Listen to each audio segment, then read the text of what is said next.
Bonjour à tous et bienvenue dans ce panel. Je ne saurais dire le quatrième de la journée. Nous allons parler de la protection de l'humain dans l'espace virtuel. Et parce que c'est une action commune que nous devons tous faire ensemble, le thème de ce panel, c'est « Protégeons l'humain dans l'espace virtuel ».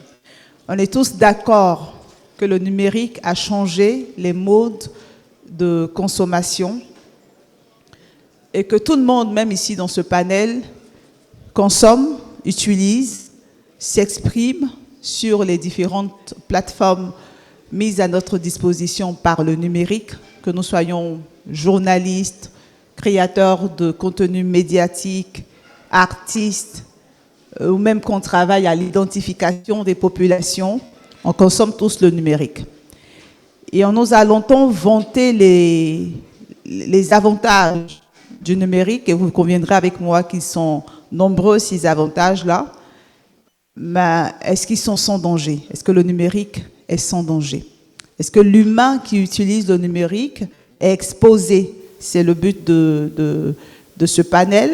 Nous allons échanger pour voir s'il est possible de protéger l'humain au regard des différents aspects techniques et puis un regard croisé en fonction des différents secteurs d'activité réunis dans ce panel. Alors, comme panéliste, j'aime le DG de l'ONECI, que vous avez vu entrer dans la salle, Monsieur Ago Christian Kodia.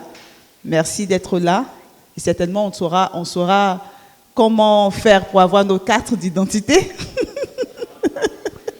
Quand j'ai vu directeur général de l'ONECI, je dis, aujourd'hui, tous les problèmes d'identification vont être résolus. En tout cas, nous sommes ravis de vous avoir dans ce panel.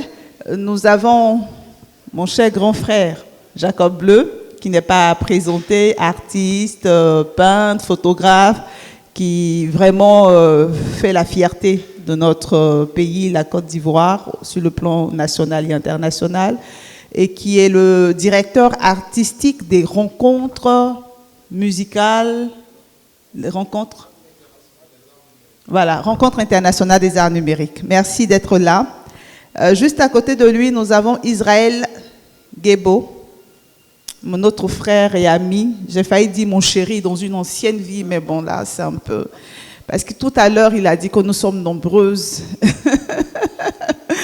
Je charrie. Voilà. Un influent dans le secteur de la communication, un journaliste, directeur de l'Institut africain des médias, c'est ça, qui touche à tout, qui touche aux journalistes, qui touche à la communication, qui touche aux médias sociaux. Pour moi, c'est un communicateur accompli. Voilà. La question que nous nous posons au regard de ce panel, parce que nous voulons déjà explorer les problèmes qui menacent l'humain dans l'espace virtuel. Alors, au regard du temps, on va aller assez rapidement. La question que moi je vais vous poser en guise d'introduction, c'est déjà, est-ce que c'est possible de protéger l'humain dans l'espace virtuel?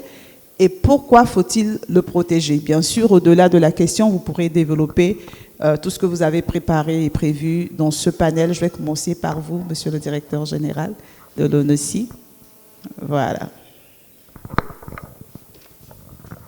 Merci beaucoup pour l'honneur que vous me faites. Merci aux organisateurs d'avoir bien voulu nous associer. Et je pense que c'est une opportunité encore que nous avons de pouvoir aussi apporter notre contribution sur la question vraiment du numérique, mais surtout en lien avec l'identification. Vous avez parlé tout de suite de la possibilité de protéger l'humain. Je pense que ça donne tout son sens aux activités de l'Office national de l'état civil et de l'identification. C'est justement une des raisons d'être de nos activités, de notre activité, qui est surtout la volonté de l'État, la volonté du gouvernement de protéger les Ivoiriens dans ce nouveau développement qu'on a avec aujourd'hui tous les systèmes informatiques, les systèmes qui aujourd'hui font en sorte que l'identité d'une personne est déportée. Les gens ont une activité et ils peuvent interagir avec des systèmes, mais comment faire pour qu'on puisse savoir qui accomplit telle action, qui accomplit telle activité et quel engagement on a derrière cette activité. Donc, pour répondre plus directement à la question, effectivement, oui, la personne qu'elle prétend être est effectivement la personne que moi je connais. C'est ça tout l'enjeu de ce que nous sommes en train de bâtir actuellement pour justement répondre à votre question, protéger l'humain qui aujourd'hui n'a plus besoin, vu au regard de la dématérialisation, de se déplacer, par exemple pour passer une commande, pour acheter quelque chose sur les plateformes. Mais si l'entreprise qui accepte une commande se retrouve devant quelqu'un qui n'est pas la personne qu'elle prétend être, ou que la personne peut mouvementer un compte bancaire sans que la banque ne se rassure que celui qui est en train de faire l'action et qu'elle ne voit pas au regard de la dématérialisation est effectivement la personne qui doit accomplir ce acte et en porte la responsabilité. Donc voilà un peu pour planter le décor, ce que je peux dire pour cette réponse-là. En tout cas, le décor, il est tellement bien planté que moi j'ai une question pour vous et j'imagine que ça va être la question de la plupart des personnes qui sont dans la salle.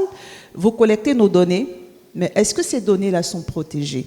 Par exemple, vous avez des applications aujourd'hui qui vous permettent d'identifier le pelon à partir d'un numéro. Pourtant, moi, Evelyne Deba, je n'ai pas forcément envie qu'on sache que c'est moi.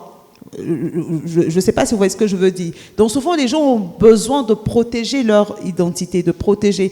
Vous collectez les données. Est-ce que les données que vous collectez sont protégées? Est-ce que les Ivoiriens sont protégés en ce qui concerne leurs données?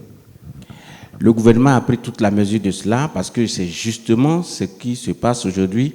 C'est nous-mêmes qui donnons nos données à tout le monde. Vous ouvrez un compte sur une plateforme de messagerie, on vous demande nom, prénom, toutes les informations et vous donnez toutes ces informations.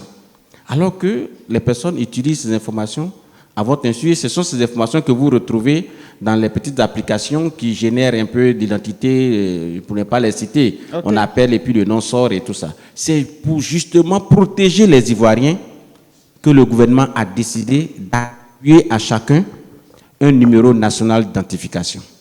Alors, imaginez que lorsque vous voulez identifier quelqu'un, vous n'avez affaire à un code de 11 chiffres inintelligible. Mais ce code-là, l'État, en tant que tiers de confiance, sait que ce code appartient de façon unique à telle ou telle personne, sans amalgame. Et donc, justement, l'État ne va donner qu'aux uns et aux autres l'information suffisante et nécessaire pour accomplir leur mission. Du même nom, on a des milliers de Tofis sur Facebook, on a des milliers de Drogba sur les réseaux, et les gens souvent se servent de ces canaux-là pour escroquer, pour voler, pour abuser de la confiance des uns et des autres. Du coup, nous sommes en danger.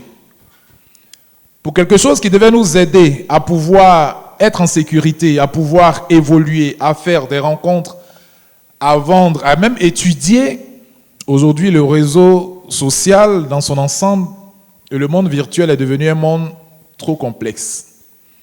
Au-delà de ça, il y a ce qu'on appelle l'addiction. L'addiction au monde virtuel.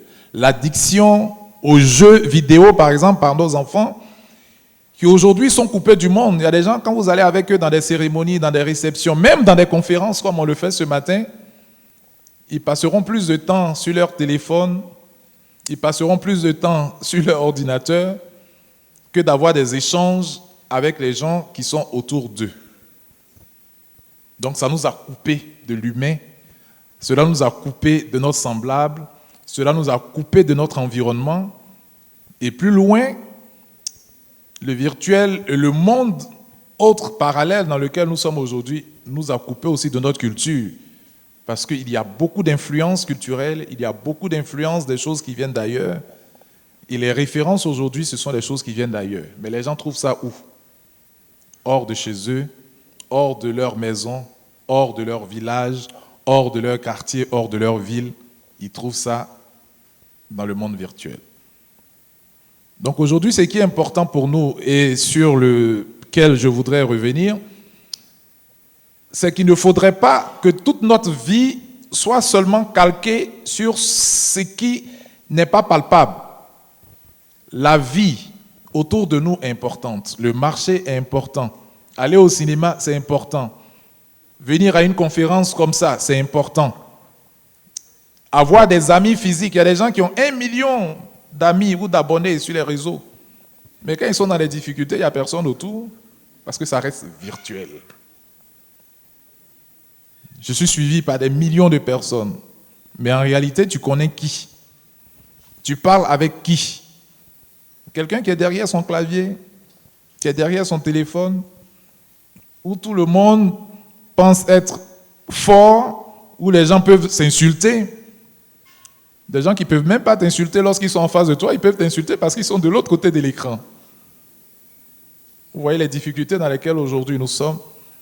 Donc il faudrait qu'à travers le virtuel, à travers le monde social parallèle du numérique, nous puissions plutôt établir des liens forts qui puissent nous permettre d'avancer, d'apprendre des choses qui soient positives et qui nous permettent d'avancer. Et surtout ne pas oublier que celui qui est plus proche de nous, ce que nous voyons au quotidien est plus important que ce que nous ne voyons pas. Voilà, merci. Merci. Beaucoup de conseils. Oui, vous pouvez acclamer, ceux qui veulent acclamer, parce qu'effectivement, il y a beaucoup de conseils pratiques dans ce que vous venez de dire. Et merci. Moi, je note surtout ne pas calquer toute notre vie sur le virtuel. Il y a une vraie discipline, il y a une vraie éducation à faire à tous les niveaux. Et c'est pour ça que si j'ai un plaidoyer à faire aujourd'hui, ça veut dire qu'il faut qu'on accentue la sensibilisation de l'éducation aux médias et à l'information. Ce n'est pas parce que j'ai accès avec 200 francs à une plateforme que je peux systématiquement tout dire. Non, au nom de la liberté d'expression, on peut tout dire, c'est vrai, mais au nom de la vie en société, on doit se rendre compte que ma liberté doit s'arrêter là où commence celle des autres. En conclusion, pour ne pas être trop long, protéger l'humain dans l'espace virtuel, c'est que l'humain lui-même soit conscient du fait que toute action qu'il fait peut toucher son voisin, peut incriminer son voisin. Et que désormais, il n'est plus dans une communauté géographique ou physique, il est dans un monde planétaire. Et ce qu'il dit aujourd'hui peut être lu de l'autre côté de la planète. Ce qu'elle dit de l'autre côté de la planète peut le toucher aujourd'hui. Et l'une des difficultés, c'est que aujourd'hui, quelqu'un peut être au Vanuatu en Australie et toucher quelqu'un en Côte d'Ivoire. On voit bien aujourd'hui sur les réseaux sociaux comment tous ceux qui font des vidéos sont situés très loin de la Côte d'Ivoire et parfois créent des troubles ici. Merci. Merci beaucoup. On sent beaucoup de passion.